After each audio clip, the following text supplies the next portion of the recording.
Neyse bak bir layık da olması pencerenin altına şimdi çarşılar da.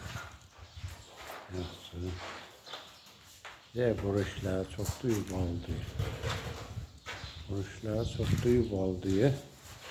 Bakayım. Bunun içi de tuğla tamam. Olay iyi bilecek. Bakayım o buyduracak. Güzel. Muşadan mahkum gelsin. Vay da saklaşımın olur. Kudrağını altına çıkıyor. Onun 5 günde desem, 15 günde desem. Gayet yaklaşa, gayet yaklaşa.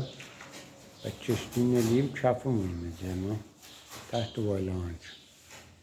Yaxşı. Qurbayım bilə və. Həm Çağa Hüseyin o 100 milyon alınır. Qurumlu.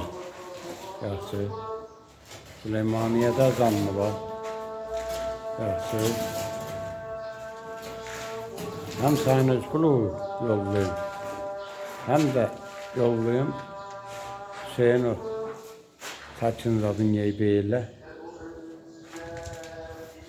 Özüm ama. Abi.